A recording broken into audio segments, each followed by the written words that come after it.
नमस्कार, हमारे भारत वंदना news channel पे आपका हार्दिक स्वागत है। मैं हूँ शाइनी मुजुमदार। देखिए आज की प्रमुख खबरें। धन्यवाद। विवेकानंद जयंती निमित्ते ब्रह्मा कुमारीज ઉમરેઠ દ્વારા તારીખ 12 જાન્યુઆરી 26 સોમવારે સાંજે 5 વાગ્યાથી 6:30 વાગ્યા દરમિયાન બ્રહ્મા કુમારીઝ ઉમરેઠ ખાતે રાષ્ટ્રીય યુવા દિવસ નિમિત્તે વિકસિત ભારત યુવા નેતૃત્વ સંવાદમાં હાજર સૌનું હાર્દિક સ્વાગત કરવામાં આવ્યું।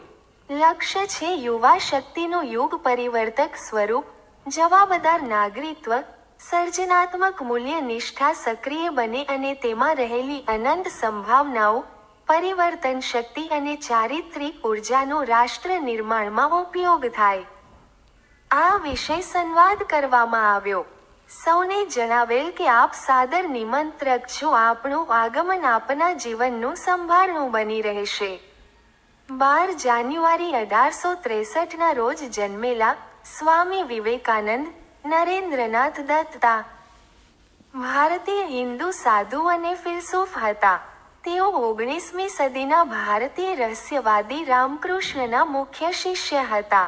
પશ્ચિમી વિશિષ્ટતાથી પ્રભાવિત, તેઓ પશ્ચિમી વિશ્વમાં વેદાંત અને યોગના ભારતીય દર્શનોના પરિચયમાં મુખ્ય વ્યક્તિ હતા અને 19મી સદીના અંતમાં હિન્દુ ધર્મને એક મુખ્ય વિશ્વ ધર્મના દરજ્જા પર લાવવા, આંતર શ્રદ્ધા અંગે જાગૃતિ લાવવાનો શ્રેય આપવા